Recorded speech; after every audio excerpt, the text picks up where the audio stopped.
കണ്ണൂരിലെ മാലൂരിൽ കാറും കെ.എസ്.ആർ.ടി.സി ബസ്സും കൂട്ടിയിടിച്ച് 3 പേർക്ക് പരിക്കേറ്റു. ആരുടെയും പരിക്ക് ആശ്വാസകരം, ഗുരുതരമല്ല. അരുൺ പൂപ്പറം വച്ചിരുന്നു വിവരങ്ങൾ നൽകാൻ. അരുൺ, വിശദാംശങ്ങൾ. SK ഇന്ന് രാവിലെ 8 മണിയോടെയാണ് ഈ വാഹനാപകടമുണ്ടായത്. കണ്ണൂർ മാലൂരിൽ വെച്ചായിരുന്നു അപകടം. മാനന്തവാടി മാനന്തവാടി ഭാഗത്തേക്ക് പോവുകയായിരുന്ന കെ.എസ്.ആർ.ടി.സി ബസ്സും അതോടൊപ്പം കർണാടക രജിസ്ട്രേഷനുള്ള കർണാടക മാണ്ഡ്യ സ്വദേശികളാണ് എന്നതാണ് ഇപ്പോൾ ലഭിക്കുന്ന വിവരം. മാണ്ഡ്യ സ്വദേശികൾ സഞ്ചരിച്ച ആ കാറും തമ്മിലാണ് കൂട്ടിയിടിച്ചത്.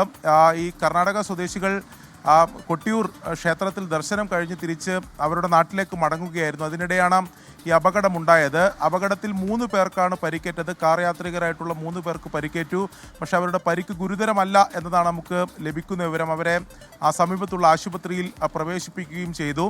ഇടിയുടെ ആഘാതത്തിൽ കാറിൻ്റെ മുൻഭാഗം ഭാഗികമായി തകർന്നിട്ടുണ്ട്. എന്തായാലും പരിക്ക് ഗുരുതരമല്ല എന്നുള്ളതാണ് ആശ്വാസകരം. SK.